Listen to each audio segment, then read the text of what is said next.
नमस्कार उज्जैन, मैं हूं आकांक्षा पिवाल और आप देख रहे हैं अभय न्यूज का 16 अक्टूबर सोमवार का बुलेटिन। खबरों की ओर आगे बढ़े उसके पहले देखते हैं कुछ खास सुर्खियां। न्यूड लड़की ने वीडियो बनाया, फिर युवक को ब्लैकमेल कर धमकाया। चुनरी यात्रा में छाया उत्सव का उल्लास। फूलों से सुसज्जित रजत पालकी में नगर भ्रमण पर निकली माँ उमा। ओवरटेक करने के चक्कर में देवास रोड पर भीषण हादसा। तो चलिए खबरों का सिलसिला विस्तार में शुरू करते हैं। सोशल मीडिया पर दोस्ती करना किसे नहीं पसंद है। आप हो या हम सभी सोशल मीडिया के दीवाने हैं। कई बार हजारों किलोमीटर दूर रहने वाले अनजान शख्स से भी हम दोस्ती कर लेते हैं बिना यह जाने कि वह कैसा होगा। वर्चुअल दुनिया के दोस्त जब हमारी निजी जिंदगी में एंटर करती है तो यह कितनी खतरनाक हो सकती है। आइए आपको बताते हैं रियल लाइफ से जुड़ी ऐसी एक घटना जो एक युवक के साथ घटी है और फिर पैसों के लिए उसे युवक को खुद अपने अपहरण की कहानी रचनी पड़ी। दरअसल ये कहानी है जयसिंहपुरा में रहने वाले एक युवक की। युवक सोमवार सुबह करीब 8 बजे घर से निकला था। करीब 8:30 बजे उसने अपने छोटे भाई को फोन लगाकर कहा कि चामुंडा माता पर बाइक टकराने को लेकर कुछ लोग उसे अपने साथ ले जा रहे हैं और छोड़ने के एवज में 25,000 रुपए की मांग कर रहे हैं। यह सुन भाई घबरा गया और परिजनों के साथ कोतवाली पुलिस को सूचना दे दी। दिन दहाड़े शहर के व्यस्ततम चौराहों में से एक चामुंडा माता चौराहे से किडनैपिंग की बात सुन पुलिस भी फौरन एक्शन में आ गई। 2 घंटे के अंदर पुलिस ने युवक की मोबाइल लोकेशन निकाली तो वह जीवन खेड़ी की निकली। इसके बाद जब उसे तलाशते हुए पुलिस जीवन खेड़ी पहुंची तो युवक अपनी बाइक के साथ वहीं मिला। इस पर पुलिस उसे थाने ले आई। जब उससे पूछताछ की गई तो युवक ने जो कहानी बताई वह चौंका देने वाली थी। दरअसल सोशल प्लेटफॉर्म पर किसी युवती ने उस युवक का न्यूड वीडियो बना लिया था और उसे वायरल करने की धमकी देते हुए 25,000 रुपए की डिमांड कर रही थी। इसी से घबराकर उसने अपनी किडनैपिंग की झूठी कहानी बना दी। जब पुलिस कर्मियों ने उससे वीडियो और जिस नंबर से कॉल किया उसकी जानकारी मांगी तो उसने देने से इनकार कर दिया। इसके बाद पुलिस ने प्रतिबंधात्मक कार्रवाई करते हुए उसकी काउंसलिंग करवाई और फिर उसे परिजनों के सुपुर्द कर दिया। संबंधित लड़के को हम लोग थाने पर लेके आए थे, उसकी काउंसलिंग भी करवाई, उसके परिजनों को बुलाया गया है, उस पर बाउंड ओवर की कार्रवाई की गई है और उससे पूछा भी गया कि आप संबंधित वीडियो पुलिस को दीजिए और कौन आपको ब्लैकमेल कर रहा है उसकी जानकारी और नंबर हमारे लिए शेयर कीजिए। तो उस लड़की ने वो वीडियो और संबंधित का नंबर या कोई शिकायत करने से मना कर दिया था। तो अभी आगे की कार्रवाई हो नहीं पाई है, लेकिन संबंधित पर प्रतिबंधात्मक कार्रवाई की गई है। काउंसलिंग के बाद उस लड़के को अपने परिजनों के साथ में सुपुर्द कर दिया गया है।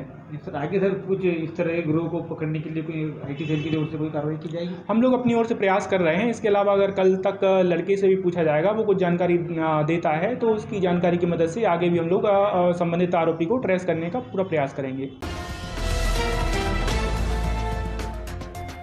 ओवरटेक करने के चक्कर में सोमवार दोपहर देवास रोड स्थित निर्मला कॉन्वेंट स्कूल के सामने भीषण हादसा हो गया, जिसमें 2 स्कूली बच्चियां घायल हो गई, जिन्हें इलाज के लिए निजी अस्पताल में भर्ती किया गया है। घटना का दिल दहला देने वाला 1 मिनट 1 सेकंड का सीसीटीवी फुटेज भी सामने है। चलिए सबसे पहले नजर डालते हैं उस वीडियो पर।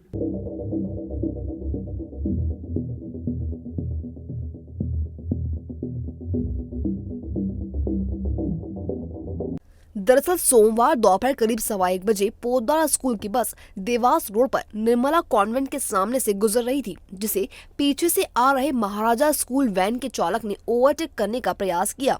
आगे निकलने की इस होड़ में वैन सामने से आ रही टवेरा से टकरा गई। इससे वहां चीख पुकार मच गई और वैन में बैठे बच्चे भी सहम गए। दुर्घटना में 5 साल की केजी फर्स्ट की छात्रा गौरिष्ठा पिता नीलेश प्रजापति और 6 वर्षीय प्रियांशी पिता राजेंद्र सूर्यवंशी दोनों निवासी दताना घायल हो गई, जिन्हें निजी अस्पताल में भर्ती करवाया गया है। घटना की सूचना पर नागजरी पुलिस और बच्चों के परिजन भी मौके पर पहुंचे। ये तवेरा वाले दारू पी के गाड़ी चला रहा था और वो तवेरा वाले ने जो ओवरटेक किया और पीछे से आके उसको ड्राइवर की साइड में टक्कर मारी, ठीक है। और जब उसने टक्कर मारी तो पोदार वाली गाड़ी पीछे साइड से घुस गई, है ना। तो ये उससे टक्कर लगी तो वो पीछे वाले गाड़ी, ये जो तवेरा पोदार की गाड़ी आई उससे भी टकराई। कितने बच्चे थे और कहाँ जा रहे थे बच्चों को? ये 15 बच्चे थे और ये यहाँ से दताना जा रहे थे। फिलहाल क्या स्थिति इधर पूरी घटना की? नहीं बच्चे ठीक है, वो ड्राइवर भाग गया, उधर का भी जो तवेरा का था, है ना। और ये जो मैजिक का जो चालक है आपका ड्राइवर, इसको लगी नहीं है, वो तो दूसरी गाड़ी लेके गया बच्चों को छोड़ने के लिए।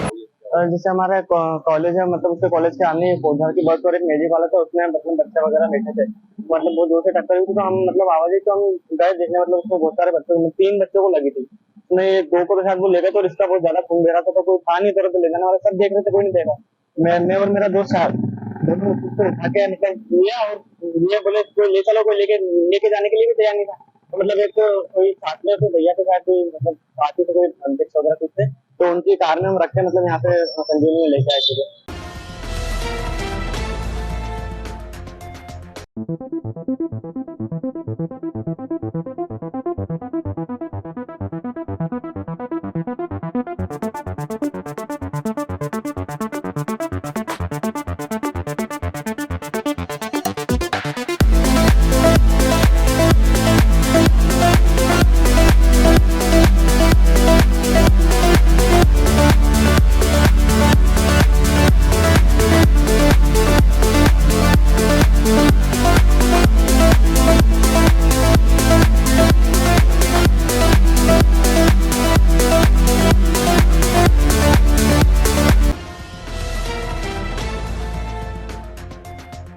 फूलों से सुसज्जित चांदी की पालकी में मां उमा सोमवार शाम नगर भ्रमण पर निकली। आगे आगे अश्वरोही दल और पुलिस जवान कदम ताल करते हुए चल रहे थे। जैसे ही सवारी भक्तों के बीच पहुंची, उन्होंने मां उमा के जयकार लगाते हुए पूजन किया।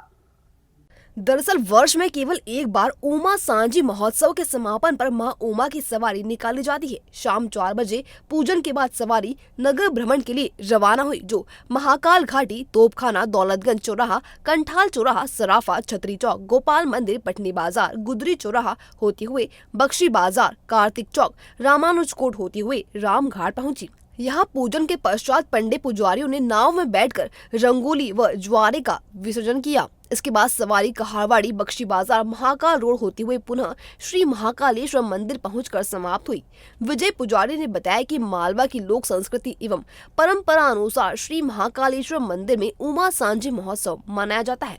5 दिनों तक चलने वाले इस उत्सव में प्रतिदिन उमा अर्थात मां पार्वती का पूजन अर्चन कर पंडित पुजारी सभा मंडप में रंगोली बनाते हैं। इस रंगोली के विसर्जन हेतु मां पार्वती खुद चांदी की पालकी में सवार होकर शिप्रा के तट तक जाती हैं। आज के दिन, दूज के दिन पार्वती का नगर भ्रमण के लिए सवारी निकाली जाती है। वर्ष में एक बार ये सवारी पार्वती के रूप में निकलती है। द्वार पे, चांदी द्वार पे एक पत्थर रखा हुआ है, उसके ऊपर यहाँ के पुजारी और पुरोहित लोग रंगोली से उमा सांझी का सारा जो क्रम रहता है उसमें उसको सजाया जाता है और रंगोली बनाई जाती है। उस क्रम के अंदर सांस्कृतिक कार्यक्रम भी जो है मालवा के, जो संजा के गीत के रूप में होते हैं, वो कार्यक्रम भी 5 दिन तक सलंग चलते हैं। ये कार्यक्रम महाकाल में उमा सांझी के रूप में 5 दिन पूर्ण रूप से मनाया जाता है। श्री महाकालेश्वर मंदिर में उमा सांझी महोत्सव का 5 दिन का एक आयोजन किया जाता है। जिस तरह आपने देखा होगा, छोटी छोटी बच्चियां बचपन में संजा बिठाती हैं घरों में। भारत के अलग अलग हिस्से में उस त्यौहार को अलग अलग नाम से बच्चे ऐसा मनाते हैं। प्राचीन परंपरा में पार्वती जी ने या मतलब उमा जी ने इस तरह का पूजन अर्चन किया था, जिसका निर्वहन हम लोग करते हैं। यहाँ पे भगवान शायद है कि संपूर्ण भारत में श्री महाकालेश्वर मंदिर एकमात्र ऐसी जगह है जहाँ पार्वती जी की सवारी अर्थात उमा सांझी महोत्सव में जो पूजन अर्चन किया गया है, उस पूजन सामग्री को और जवारे के विसर्जन के लिए माँ पार्वती जी यानी उमा जी पालकी में बैठकर शिप्रा नदी जाती हैं, जो कि शहर के अलग अलग भिन्न मार्गों से होकर वहाँ पहुँचते हैं और उसके बाद उन विसर्जन पूजन अर्चन के बाद वापस सवारी महाकाल मंदिर पधारती है। इधर 5 दिवसीय उमा सांझी महोत्सव के समापन पर सोमवार को महाकाल अन्न क्षेत्र में 108 कन्याओं का पूजन किया गया। इसके बाद उन्हें भोजन करवाकर उपहार वितरित किए गए। श्री महाकाल मंदिर प्रबंध समिति द्वारा प्रति वर्ष नवरात्रि में कन्या पूजन का आयोजन किया जाता है। वहीं श्री महाकालेश्वर मंदिर में वर्तमान समय में बड़ी संख्या में श्रद्धालु दर्शन के लिए पहुंच रहे हैं। ऐसे में श्रद्धालुओं द्वारा दिल खोलकर दान भी दिया जा रहा है। इसी के चलते वाराणसी से आए शुभम अग्रहर ने भस्म आरती के दौरान 2 किलो चांदी का मुकुट बाबा को अर्पित किया।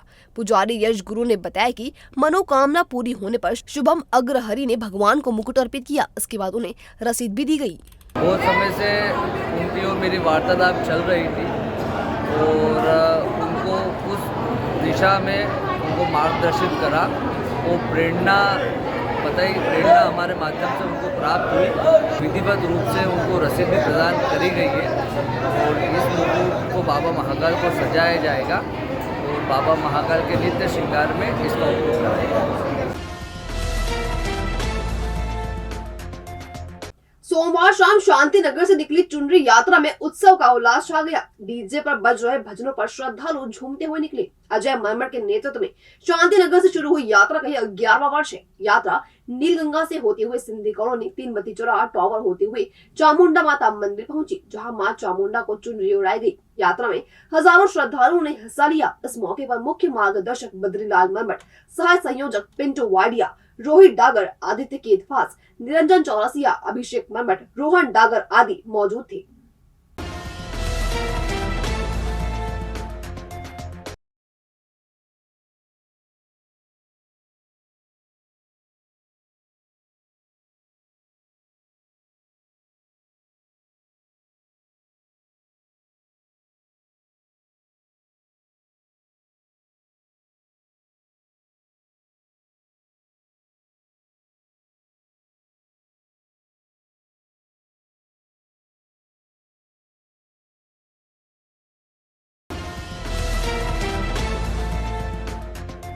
भविष्य की चिंता छोड़ो, पंडित गोविंद गुरु से नाता जोड़ो। ना कोई पैसा ना कोई फीस, बस लीजिए गुरु जी का आशीष। आज ही जाने अपनी हर समस्या का समाधान। संपर्क करें 9827030415 या 9302230415। हमारा पता 8 अलगदाम कॉलोनी, सावे रोड, उज्जैन।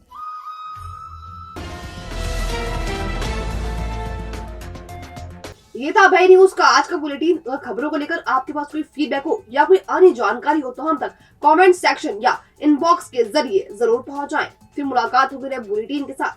तब तक के लिए नमस्कार।